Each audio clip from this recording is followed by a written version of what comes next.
جب تک عورت یہ گناہ کرنا نہیں چھوڑتی اس عورت کی کوئی نماز قبول نہیں کی جاتی۔ حدیث نبوی صلی اللہ علیہ وآلہ وسلم ہے کہ جو عورت بس یہ ایک گناہ کرتی ہے، چاہے وہ کتنی ہی نمازیں پڑھ لے، تہجد پڑھ لے، کوئی نماز قبول نہیں ہوگی۔ زندگی میں ایک بار ضرور سن لیں، بسم اللہ الرحمن الرحیم۔ قبولیت اعمال ایک راز ہے جو موت کے بعد ہی کھلے گا، اور اگر اعمال کے قبول و عدم قبول کا معلوم کرنا اتنا آسان ہوتا تو ریاکاروں اور بدعتیوں کی اتنی کثرت نہ ہوتی۔ ہاں البتہ شریعت نے قبولیت اعمال کا معیار اور کسوٹی بتا دی ہے کہ عمل کرنے والا صحیح العقیدہ ہو، عمل عین سنت کے مطابق ہو اور خلوص پر مبنی ہو، اور اپنے نیک اعمال کو برباد کرنے والے گناہوں سے بچتا ہو، تو اسے اللہ تعالیٰ سے قبولیت اور فضل کی امیدیں رکھنی چاہیے۔ نیکیاں قبول یا مسترد ہونے کی علامات اور ہدایات کے عنوان پر ارشاد فرمایا، جس میں انہوں نے سعادت حج پانے والوں کو مد نظر رکھتے ہوئے کہا کہ کائنات کی تخلیق کا مقصد اللہ تعالیٰ کی عبادت ہے، اور عبادت کی قبولیت کے لیے جد و جہد ازبس ضروری ہے۔ چنانچہ عدم ایمان کے باعث کافر اور منافق کا کوئی بھی عمل آخرت میں فائدہ نہیں دے گا، البتہ انہیں دنیا میں پورا بدلہ دے دیا جائے گا۔ عمل کی قبولیت کے لیے اخلاص اور اتباع سنت لازمی امور ہیں۔ اخلاص کا مطلب یہ ہے کہ نیکی کا مقصود اور مطلوب صرف رضا الہی ہو، جس کے لیے نیت بنیادی کردار کی حامل ہے، کیونکہ نیت کی وجہ سے چھوٹا سا عمل بھی بڑا بن جاتا ہے۔ انہوں نے یہ بھی کہا کہ تقویٰ، تسلسل کے ساتھ نیکیاں، نیکی کے لیے دلی رغبت، نیکی پر ثابت قدمی اور انسانی اعضاء کا صحیح سلامت رہنا نیکی قبول ہونے کی علامات میں سے ہیں۔ اگر انسان کو عبدیت کی حقیقی معرفت مل جائے تو اسے اپنی ساری زندگی کی عبادات بھی ہیچ نظر آئیں۔ اسی لیے تو عظیم ترین عبادات کے بعد بھی استغفار سنت نبوی ہے، اور مومن کبھی بھی اپنی نیکی پر گھمنڈ نہیں کرتا بلکہ اللہ تعالیٰ سے قبولیت کا امیدوار رہتا ہے۔ چنانچہ قبولیت کے لیے دعا اور شکر گزاری اپناتا ہے۔ شکر کرنے پر اللہ تعالیٰ کی طرف سے قبولیت کا وعدہ ہے۔ دوسری جانب شرک، ریاکاری، نیکی کے عوض دنیاوی مفادات کا حصول، حالت ارتداد میں موت، دین سے نفرت، اللہ کی آیات اور آخرت میں ملاقات کا انکار، غضب الہی کا موجب بننے والے اعمال کرنا، منافقت، ہٹ دھرمی اور عناد کی بنیاد پر سنت سے تصادم، اپنی بات کو نبی صلی اللہ علیہ وآلہ وسلم کی بات پر فوقیت دینا، اپنی پارسائی پر گھمنڈ، نجومی کے پاس جانا، عصر کی نماز ترک کرنا، حقوق العباد تلف کرنا، تنہائی میں گناہ کرنا، غیر شرعی مقصد کے لیے کتا پالنا اور شراب نوشی سے نیکیاں مٹ جاتی ہیں۔ لیکن کچھ ایسی عورتیں ہیں جن کی نماز ان کے منہ پر مار دی جائے گی، کیونکہ وہ عورتیں نماز تو پڑھتی ہیں، اور جنت میں جانے کے لیے ان کے لیے صرف نماز پڑھنا کافی نہیں ہے کہ وہ جنت تک انہیں پہنچا دے، کیونکہ وہ ایسی عورتیں جو نماز خوب پالتی ہیں، خوب روزے رکھتی ہیں، ایک روزہ نہیں چھوٹتا، لیکن ان کی نماز کا کوئی فائدہ نہیں ہے، اور ان کی نماز ان کو جہنم کی آگ سے نہیں بچا سکتی، کیونکہ وہ ایسی نیکیوں کے ساتھ ایسے گناہ کرتی ہیں جو ان کے گناہ ان کو جہنم میں لے کر جائیں گے، کیونکہ آپ صلی اللہ علیہ وآلہ وسلم نے فرمایا، دو چیزیں اسلام نے ہم کو دی ہیں، پہلی ہے حقوق اللہ، دوسرا ہے حقوق العباد۔ پہلے اللہ کے حق، بعد میں بندے کے حقوق۔ اللہ کے حقوق میں نماز، روزہ اور زکوٰۃ اور حج ہیں کہ بندے کو چاہیے کہ یہ تمام حقوق پورے کرے۔ پھر اس کے بعد جو حقوق العباد ہیں وہ بہت مشکل ہیں، کیونکہ اگر حقوق اللہ میں سے کسی ایک حق کی پامالی ہو بھی گئی تو اللہ تعالیٰ سے آپ توبہ کریں تو اللہ تعالیٰ معاف فرما دے گا، کیونکہ وہ غفور الرحیم ہے۔ لیکن اگر حقوق العباد میں سے کسی حق میں پامالی ہو گئی تو حقوق العباد کی معافی آپ لوگوں کے لیے نہیں ہے۔ ناظرین، اب ہم آپ کو ان عورتوں کے بارے میں بتاتے ہیں جن کی نماز یا کوئی بھی نیکی قبول نہیں ہوتی۔ رسول اکرم صلی اللہ علیہ وآلہ وسلم نے یہ بات بھی بیان کی تھی، جو عورت جوان ہو جائے جب تک سر پر دوپٹہ نہیں ہے اس کی نماز قبول نہیں ہوتی، اور آپ نے یہ بھی فرمایا جو اپنی بالوں کو نہیں ڈھانپتی اس کی نماز قبول نہیں ہوتی۔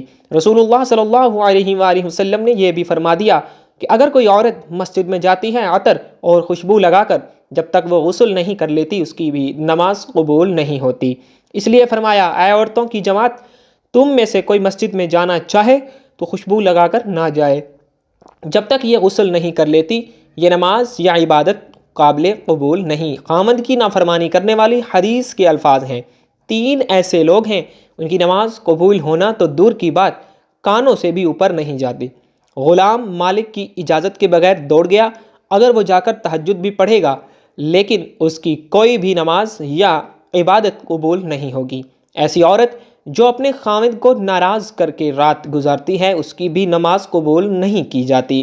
اور ایسا انسان جو لوگوں کو نماز تو پڑھاتا ہے لیکن لوگ اس کی امامت پر خوش نہیں ہیں، پسند نہیں کرتے۔ شرط یہ ہے کہ کوئی شرعی سبب ہو، ویسے مزاج کی بات نہ ہو۔ ایسا انسان اگر کسی سبب کی وجہ سے لوگ اسے پسند نہیں کرتے تو ایسے انسان کی نماز بھی قبول نہیں ہوتی۔ حضرت ابو ہریرہ رضی اللہ تعالی عنہ سے روایت ہے کہ آپ صلی اللہ علیہ وآلہ وسلم نے فرمایا، 3 لوگوں کی نہ نماز قبول ہوتی ہے اور نہ کوئی نیکی اوپر چڑھتی ہے۔ نمبر 1، بھاگے ہوئے غلام کی جب تک کہ اپنے مولا کے پاس نہ آ جائے اور ان کے ہاتھ میں اپنا ہاتھ نہ دے دے۔ نمبر 2، ایسی عورت جس سے اس کا شوہر ناراض ہو۔ نمبر 3، اور مست شرابی کی جب تک شراب کا اثر ختم نہ ہو جائے۔ اس حدیث کے فائدے میں لکھتے ہیں، مرد عورت پر نگراں ہے اور عورت اس کے ماتحت ہے۔ خدا کے بعد عورت کے لیے شوہر ہی ہے۔ والدین کے حق پر شوہر کا حق غالب ہو گیا ہے۔ اگر مذہب میں کسی کو سجدہ تعظیمی کی اجازت ہوتی تو عورت کو ہوتی کہ وہ اپنے شوہر کو سجدہ کرے۔ حدیث پاک صلی اللہ علیہ وسلم میں ہے، عورت کے لیے اس کا شوہر جنت یا جہنم ہے، کیونکہ اس کے حق کو ادا کر کے جنت پا سکتی ہے۔ جس کا اتنا بڑا حق ہو بھلا اسے ناراض کیسے کیا جا سکتا ہے؟ پھر خدا نے جسے رفیق حیات بنایا ہے، زندگی بھر کا ساتھی اور معاون بنایا ہو، دنیا میں جس کے بغیر گزارا نہیں، اسے کیسے ناراض رکھا جا سکتا ہے؟ اس لیے اگر شوہر ناراض ہو جائے تو اسے راضی کرنے کی کوشش کرنی چاہیے، کیونکہ اس کے بغیر دنیا آخرت میں نقصان ہے۔ حضرت عائشہ صدیقہ رضی اللہ تعالی عنہا کی روایت ہے کہ نبی کریم صلی اللہ علیہ وآلہ وسلم نے فرمایا، بالغہ عورت کی نماز سر ڈھانپے بغیر قبول نہیں ہوتی۔ اس حدیث میں نماز کے دوران سر ڈھانپنے کا حکم ہے، چنانچہ اگر عورت دوران نماز سر نہ ڈھانپے تو اس کی نماز نہیں ہوتی۔ عورت کو نماز میں ہاتھ، پاؤں اور چہرے کے علاوہ باقی سارا بدن ڈھکنا ضروری ہے، سینہ بند ضروری نہیں۔ ایسے باریک کپڑوں میں جن سے بدن جھلکے نماز نہیں ہوتی۔ جو کپڑے ایسے باریک ہوں کہ ان کے اندر سے بدن نظر آئے ان سے بھی نماز نہیں ہوتی۔ نماز کے لیے دوپٹہ موٹا استعمال کرنا چاہیے۔ چہرہ، دونوں ہاتھ گھٹنوں تک اور دونوں پاؤں ٹخنوں تک، ان 3 اعضاء کے علاوہ نماز میں پورا بدن ڈھکنا عورت کے لیے نماز کے صحیح ہونے کی شرط ہے۔ اس کے بغیر نماز قبول نہیں ہوگی۔ خواتین کا یہ کہنا ہے کہ جب بندوں سے پردہ نہیں تو خدا سے کیا پردہ، بالکل غلط ہے۔ اللہ تعالیٰ سے تو کپڑے پہننے کے باوجود آدمی چھپ ہی نہیں سکتا، تو کیا پورے کپڑے اتار کر نماز پڑھنے کی اجازت دے دی جائے گی؟ پھر بندوں سے پردہ نہ کرنا ایک مستقل گناہ ہے۔ جو عورت اس گناہ میں مبتلا ہو اس کے لیے یہ کیسے جائز ہو گیا کہ وہ نماز میں بھی سطر نہ ڈھانکے؟ الغرض عورتوں کا یہ شبہ شیطان نے ان کی نمازیں غارت کرنے کے لیے ایجاد کیا ہے۔ نماز کے دوران سر کھل جائے اور 3 بار سبحان اللہ کہنے کی مقدار تک کھلا رہے تو نماز ٹوٹ جائے گی، اور اگر سر کھلتے ہی فوراً ڈھک لیا تو نماز ہو گئی۔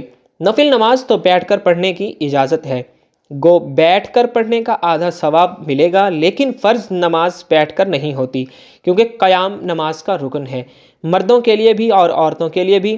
اور اصول یہ ہے کہ نماز کا رکن فوت ہو جائے تو نماز نہیں ہوتی، لہٰذا جو عورتیں فرض نماز بغیر معذوری کے بیٹھ کر پڑھتی ہیں ان کی نماز نہیں ہوتی۔ ہاں، جسم کا صحیح طریقے سے ڈھانکنا ضروری شرط ہے۔ پہنچوں تک ہاتھ کھلے ہوں تو مضائقہ نہیں، سینے پر اوڑھنی ہونی چاہیے، سجدے میں دوپٹہ نیچے آ جائے تو بھی نماز ہو جاتی ہے۔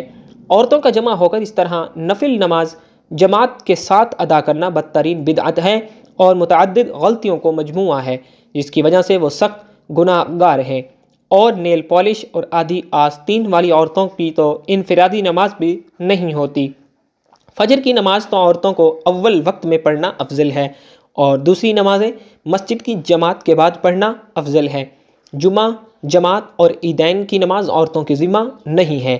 حضرت صلی اللہ علیہ وآلہ وسلم کا بابرکت زمانہ چونکہ شر و فساد سے خالی تھا، ادھر عورتوں کو حضرت صلی اللہ علیہ وآلہ وسلم سے احکام سیکھنے کی ضرورت تھی۔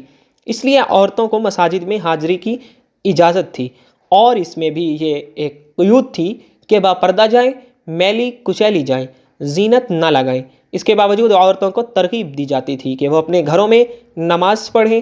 چنانچہ حضرت عبداللہ بن عمر رضی اللہ تعالی عنہ سے روایت ہے کہ حضرت صلی اللہ علیہ وآلہ وسلم نے فرمایا، جس کا ترجمہ یہ ہے: اپنی عورتوں کو مسجدوں سے نہ روکو، اور ان کے گھر ان کے لیے زیادہ بہتر ہیں۔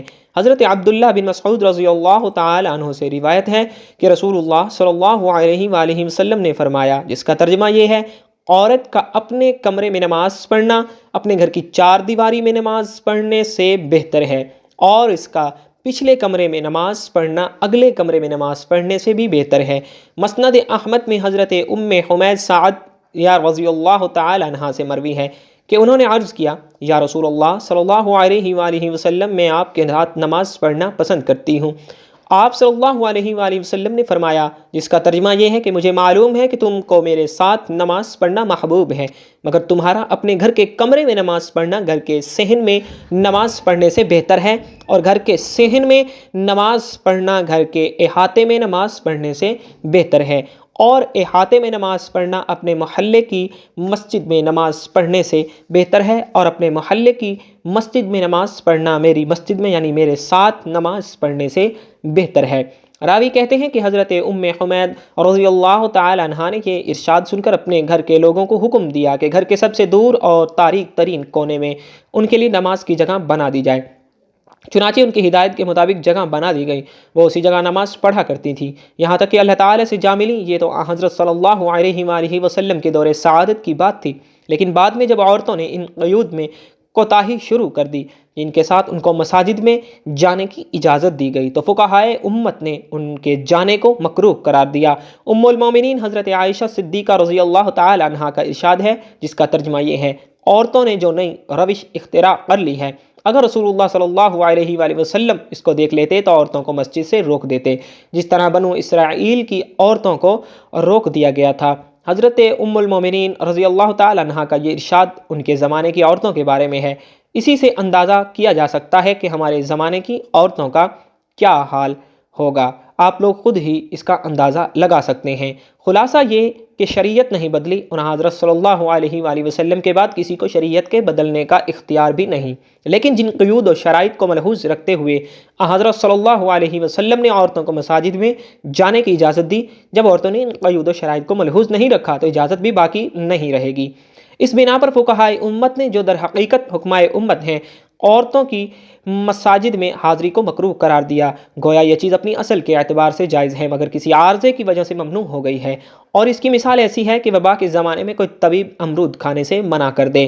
اب اس کے یہ معنی نہیں کہ اس نے شریعت کے حلال و حرام کو تبدیل کر دیا، بلکہ یہ مطلب ہے کہ ایک چیز جو جائز اور حلال ہے وہ ایک خاص موسم اور ماحول کے لحاظ سے مضر صحت ہے، اس لیے اسے منع کیا جاتا ہے۔ اللہ پاک ہمیں دین کی سمجھ نصیب فرمائے اور ہمارا خاتمہ ایمان پر فرمائے، آمین ثم آمین۔ ناظرین، کمنٹ باکس میں ایک بار اللہ پاک کے اور اللہ پاک کے محبوب صلی اللہ علیہ وآلہ وسلم کے 99 ناموں میں سے ایک نام ضرور ٹائپ کیجئے گا۔ زندگی رہی تو انشاءاللہ نیکسٹ ویڈیو میں ملیں گے۔ اللہ حافظ۔